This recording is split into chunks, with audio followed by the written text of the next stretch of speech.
Hello students, મારું નામ છે નિકુંજ ગણાત્રા. ગણાત્રા ક્લાસીસ ચેનલ ઉપર તમારું સ્વાગત છે. લાસ્ટ લેક્ચરમાં આપણે કમ્બાઇન્ડ એન્ડ ડાયરેક્ટ બેન્ડિંગ સ્ટ્રેસની થિયરીઝ જોઈ હતી. 2 લેક્ચર્સમાં આપણે થિયરીઝ એની કવર કરી છે. એક ખાસ પહેલાં તમારી 2 લેક્ચર જોઈ લેવા, પછી જ તમને એક્ઝામ્પલની અંદર સરખી રીતે સમજણ પડશે. તો અહીંયા આગળ આજે આપણે સ્ટાર્ટ કરવા જઈ રહ્યા છીએ એક્ઝામ્પલ. ચેનલને ખાસ તમે સબસ્ક્રાઈબ કરી લો, તો જે દિવસમાં 1 કે 2 કે 3 વિડીયો હું અપલોડ કરું, 2 થી 3, તો એની તમને નોટિફિકેશન મળે, બરાબર. અને તમે એને ડેલી જોતા રહો, એટલે શું તમારે ભેગા નહીં થાય લેક્ચર જોવાના. અને જ્યારે વધુ ને વધુ કામ ભેગું થશે ત્યારે સ્ટ્રેસ પડવા માંડશે, બરાબર છે. અહીંયા આગળ એક રકમ લખી છે, હું વાંચું છું, તમે ધ્યાનથી સાંભળજો. એક લંબચોરસ આડછેદવાળા કોલમનું માપ 30 સેન્ટીમીટર બાય 50 સેન્ટીમીટર છે. તે તેની જાડાઈને દુભાગથી અક્ષ પર કેન્દ્રથી 10 સેન્ટીમીટર દૂર 1200 કિલોન્યુટનનો ઉત્કેન્દ્રિત ભાર વહન કરે છે. આડછેદમાં ઉત્પન્ન થતા મહત્તમ અને ન્યૂનતમ પ્રતિબળ શોધો. પ્રતિબળો દર્શાવતી આકૃતિ પણ દોરો. હવે અહીંયા આગળ આપણે જોઈ લઈએ ગિવન ડેટામાં આપણને શું શું મળી રહે છે. તો પહેલું જ આપણને આપ્યું છે 30 સેન્ટીમીટર કયા છે. તો જો આવી રીતે જ્યારે 30 સેન્ટીમીટર બાય 50 સેન્ટીમીટર કે આવી રીતે કંઈક માપ આપેલું હોય, ત્યારે ફર્સ્ટ જે હશે એ હંમેશા પહોળાઈ હશે, અને સેકન્ડ જે માપ આપેલું હશે એ હશે આપણી ડેપ્થ, બરાબર, ઊંડાઈ. એટલે જોઈ લો, તો ફર્સ્ટ છે 30 સેન્ટીમીટર જે આપણી પહોળાઈ, એટલે કે બી બ્રેડથ છે આપણી, અને 50 સેન્ટીમીટર છે એ આપણી ડેપ્થ. હવે અહીંયા આગળ બીજું આપણને આપ્યું છે 10 સેન્ટીમીટર શું છે, ઉત્કેન્દ્રિત ભાર, કેન્દ્રથી 10 સેન્ટીમીટર દૂર, એટલે કેન્દ્રથી 10 સેન્ટીમીટર દૂર 1200 કિલોન્યુટનનો ઉત્કેન્દ્રિત ભાર વહન કરે છે. આવું કહ્યું છે. તો 10 સેન્ટીમીટર થશે આપણી એસેન્ટ્રિસિટી. એસેન્ટ્રિસિટી એટલે ઈ, સ્મોલ ઈ, બરાબર. જ્યારે 1200 કિલોન્યુટનનો લોડ આપ્યો છે, એટલે આપણને પી મળશે. Load P is equal 1200 kilonewton. શોધવાનું કહ્યું છે આપણને આડછેદમાં ઉત્પન્ન થતા મહત્તમ અને ન્યૂનતમ પ્રતિબળ શોધો. પ્રતિબળ એટલે સ્ટ્રેસ. તો શું કહે છે, મેક્સિમમ અને મિનિમમ સ્ટ્રેસીસ શોધો. અને સ્ટ્રેસ શોધ્યા પછી એની આકૃતિ પણ દોરવાની કહી છે, બરાબર. તો સૌથી પહેલા આપણે લખીશું ગિવન ડેટા, અને પછી બનાવીશું ફિગર.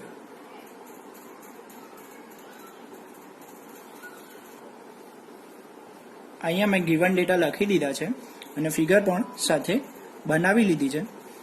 તો જોઈ લો, આપણે પહેલા ગિવન ડેટા સમજીશું. આપણને પહોળાઈ આપી હતી 30 સેન્ટીમીટર. હવે ખાસ એક વાત કહેવી હતી તમને લોકોને કે સિવિલ એન્જિનિયરિંગની અંદર ખાસ યુનિટ કન્વર્ઝન શીખી લેવા જરૂરી છે, કે મોટા યુનિટમાંથી નાના યુનિટમાં ફેરવવા અથવા નાના યુનિટમાંથી મોટા યુનિટમાં કન્વર્ઝન આવડવું જરૂરી છે ખાસ. એટલે તમારે મીટરમાંથી સેન્ટીમીટરમાં, સેન્ટીમીટરમાંથી એમએમમાં કન્વર્ટ કરતા ખાસ શીખી લેવું, બરાબર. આપણને પહોળાઈ આપી છે 30 સેન્ટીમીટર. હવે સેન્ટીમીટરમાંથી આપણે કન્વર્ટ કરીશું એમએમમાં. તો 1 સેન્ટીમીટર એટલે 10 mm થાય.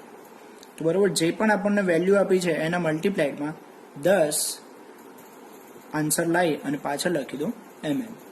તો શું થઈ ગયું, 30 ગુણ્યા 10 એટલે કેટલા, 300 mm. એવી જ રીતે ડેપ્થ આપી છે 50 સેન્ટીમીટર ઇઝ ઇક્વલ 500 mm. પી આપ્યો છે, લોડ પી આપણને આપ્યો છે 1200 કિલોન્યુટન. કિલોન્યુટનના આપણે ન્યૂટનમાં કન્વર્ટ કરીશું, તો કિલોની જગ્યાએ આવી જશે 10⁻³ તો જોઈ લો 1200 ગુણ્યા 10⁻³ ન્યૂટન. એસેન્ટ્રિસિટી આપણને આપી છે 10 સેન્ટીમીટર ઇઝ ઇક્વલ, સેન્ટીમીટરમાંથી એમએમમાં કન્વર્ટ કરશો એટલે 100 mm, બરાબર. સિગ્મા મેક્સિમમ શોધવાના કહે છે, સિગ્મા મિનિમમ પણ શોધવાનું કહ્યું છે. હવે ફિગર બનાવતી વખતે અહીંયા આગળ એક ફિગર બનાવી દેવી, જેમ તમને ડાયમેન્શન આપ્યા હોય એ પ્રમાણે. પહોળાઈ આપણને આપી હતી 300 mm, ડેપ્થ આપી હતી આપણને 500 mm. એટલે આ પ્રમાણે કંઈક ફિગર બનાવી દીધી. ફિગર બનાવ્યા પછી તમારે એક્સ એક્સિસ અને વાય એક્સિસ બનાવી દેવી, બરોબર. ફિગરના એક્ઝેક્ટ સેન્ટરમાંથી એક્સ અને વાય એક્સિસ બનાવી દેવી.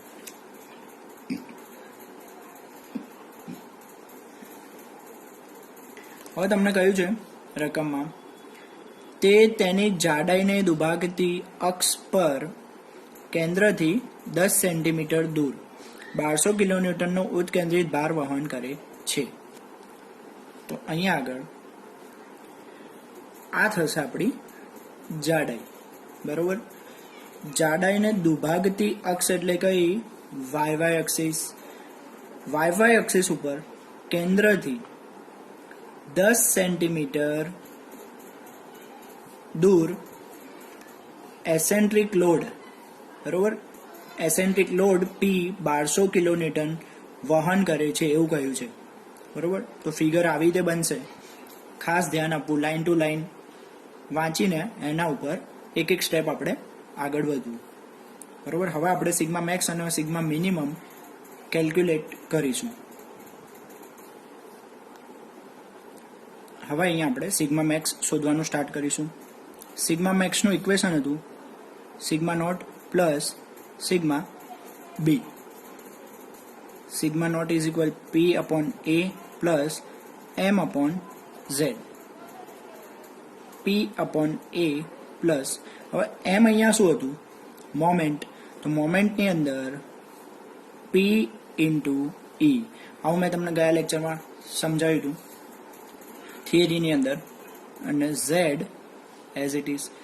તો હવે આપણે જોઈએ તો આપણી પાસે આટલી અંદરથી કઈ કઈ વેલ્યુ અવેલેબલ છે. તો પી શું છે? લોડની વેલ્યુ આપણને ખબર છે 1200 કિલોન્યુટન. એરિયા આપણને ખબર નથી. અગેન પી આપણને ખબર છે. ઈ એટલે એસેન્ટ્રિસિટી, એ પણ ખબર છે. ઝેડ એટલે સેક્શન મોડ્યુલસ, એ આપણને ખબર નથી. તો એરિયા અને સેક્શન મોડ્યુલસ બંને ફાઇન્ડ કરવા પડશે. તો આપણે એને અહીંયા આગળ ફાઇન્ડ કરીએ. તો એરિયાનું ઇક્વેશન છે બી ઇન્ટુ ડી. બીની વેલ્યુ છે 300 અને ડીની વેલ્યુ છે 500. તો કેટલા થશે? એરિયા આપણને મળશે 15 × 10⁴, બરોબર. ઝેડ મળશે, ઝેડનું ઇક્વેશન છે I બાય વાય. તો હવે ઝેડનું ઇક્વેશન, આઈનું ઇક્વેશન થશે BD³ બાય 12 અપોન, અહીંયા લખે છે BD³ બાય 12 અપોન વાયનું થશે D/2. આ તમારે SM1માં આવી ગયા છે આ બધા ઇક્વેશન, તો ત્યાંથી તમારે જોઈ લેવા, શીખી લેવા. હવે આનું આપણે સિમ્પ્લિફિકેશન આપીશું તો બચશે આપણા પાસે BD²/6. વાયની અંદર વેલ્યુ પુટ કરીશું તો શું મળશે? બી કેટલા હતા? 300. ડી કેટલા છે? 500 અને ડિવાઇડેડ બાય 6. આનો આન્સર આવશે 12.5 × 10⁶ mm³. હવે mm³ આનો યુનિટ કંઈ ગોખવાની જરૂર નથી. અહીંયા આગળ જોઈ લો. બીની વેલ્યુ શેમાં આપેલી છે આપણને? mmમાં. કેટલી ઘાત છે? 1 ઘાત. ડીની વેલ્યુ શેમાં આપેલી છે આપણને? mmમાં. એની કેટલી ઘાત છે? 2. તો 1 ઘાત અને 2 ઘાત ટોટલ કેટલી થઈ? 3. તો mmની 3 ઘાત. સિમ્પલ, બરોબર.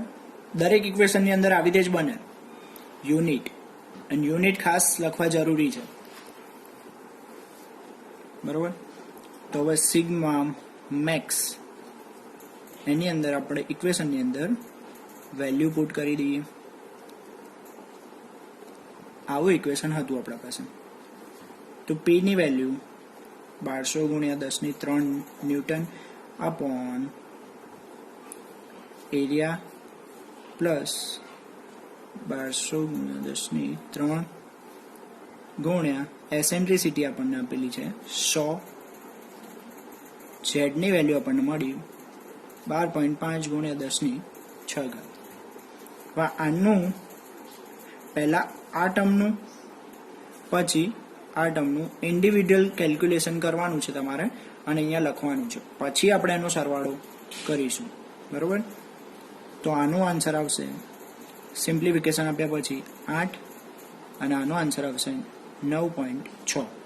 તો આપણને મળશે 17.6 ન્યૂટન પર mm સ્ક્વેર. સિગ્મા મેક્સની વેલ્યુ મળી ગઈ. ઓલવેઝ યાદ રાખવું, જેમ મેં પહેલાં પણ કહ્યું છે, સિગ્મા શું છે? સ્ટ્રેસ. સ્ટ્રેસનો યુનિટ હંમેશા ન્યૂટન પર mm સ્ક્વેર જ આવશે. હવે આનો આન્સર કેવો છે? પ્લસ હોય ત્યારે સ્ટ્રેસ કેવો થશે? કમ્પ્રેસિવ, બરાબર. આ ખાસ લખવું જરૂરી છે. હવે સિગ્મા મિનિમમનું ઇક્વેશન છે sigma naught minus sigma B, P upon A minus PE upon Z લખી શકાય આવી રીતે, બરોબર. હવે આની અંદર આપણે અલગથી નવેસરથી ફરીથી વેલ્યુ શોધવાની જરૂર નથી. આ બંનેની જે આપણે અહીંયા સુધી હતી એ જ વેલ્યુ મૂકી દેવાની છે, વચ્ચે ખાલી માઇનસનો ફરક છે, બાકી આ વેલ્યુ ડાયરેક્ટ મૂકી શકાશે. તો સિગ્મા મિનિમમનો આન્સર આવશે -1.6 ન્યૂટન પર mm સ્ક્વેર. Sigma minimum. હવે આન્સર કેવું છે? માઇનસ એટલા માટે થશે સ્ટ્રેસ ટેન્સાઇલ, બરોબર. સ્ટ્રેસ કેવો થશે? ટેન્સાઇલ. હવે લાસ્ટમાં આપણને કહ્યું હતું સ્ટ્રેસ ડિસ્ટ્રીબ્યુશન ડાયાગ્રામ, બરોબર. ડાયાગ્રામ બનાવવાનો છે. તો સૌથી પહેલા ડાયાગ્રામ બનાવતા શીખવાડી દઉં. સેન્ટરમાં એક લાઈન બનાવી દો, બરોબર. જે સ્ટ્રેટ લાઈન, બરોબર. એક સ્ટ્રેટ લાઈન બનાવી દો હોરિઝોન્ટલ. અહીંયા આગળ A પોઈન્ટ, અહીંયા આગળ B પોઈન્ટ. હવે જે આપણને પોઝિટિવ વેલ્યુ, આપણને બે સ્ટ્રેસની વેલ્યુ મળી છે, સિગ્મા મેક્સ અને સિગ્મા મિનિમમ. જે પોઝિટિવ વેલ્યુ મળી છે અને એક મળી છે નેગેટિવ. જો પોઝિટિવ હોય તો આપણે નીચે તરફ જઈશું, જો નેગેટિવ હોય તો ઉપર તરફ. તો જોઈ લો, આપણને સિગ્મા મેક્સની વેલ્યુ મળી હતી 17.6, તો આપણે નીચેની સાઈડ ગયા. હવે સિગ્મા મિનિમમની વેલ્યુ મળી હતી -1.6, માઇનસ હતી એટલે આપણે આ સાઈડ ગયા, ઉપરની સાઈડ. હવે આ બંને પોઈન્ટને જોડી દેવાના, બરોબર. અહીંયા લખી દેવાનું સિગ્મા મેક્સ સિગ્મા મિનિમમ. આ વેલ્યુ હતી પ્લસ, આ વેલ્યુ હતી માઇનસ, બરોબર. તમે આનાથી ઓપોઝિટ પણ કરી શકો. તમારે એની અંદર જે પણ ફિગર બનાવો ત્યાં આગળ પ્લસ, કઈ બાજુ તમે પ્લસ લીધા છે અને કઈ બાજુ માઇનસ, એ તમારે ઇન્ડિકેટ કરવું પડશે, બરોબર. હવે આપણને સિગ્મા મેક્સની વેલ્યુ કેટલી મળી હતી? 17.6 ન્યૂટન પર mm સ્ક્વેર. આપણે વેલ્યુ પુટ કરી દઈશું. સિગ્મા મિનિમમની મળી હતી 1.6 ન્યૂટન પર mm સ્ક્વેર. અહીંયા આગળ માઇનસ લખવાની જરૂર નથી. કેમ કે તમે ઓલરેડી બતાવી દીધું છે કે તમે માઇનસ સાઈડ જ જઈ રહ્યા છો, બરોબર. નેગેટિવ સાઇન અહીંયા તમે નીચે બતાવી દીધી છે, એટલે તમારે હવે સ્ટ્રેસની ખાલી વેલ્યુ જ લખવાની છે, એની આગળ સાઇન લખવાની જરૂર નથી.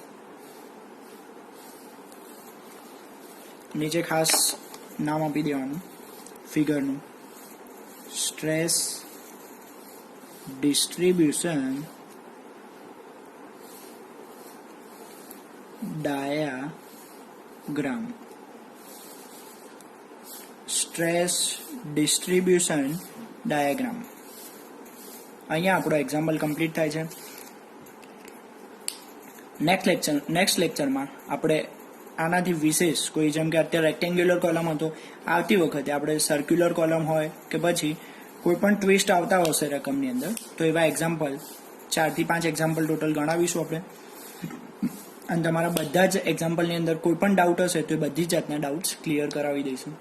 ખાસ તમે એના માટે ચેનલને સબસ્ક્રાઈબ કરી દો અત્યારે ને અત્યારે, અને વિડીયો સ્ટાર્ટ થાય તરત જ લાઈક કરી દો વિડીયોને, બરોબર છે.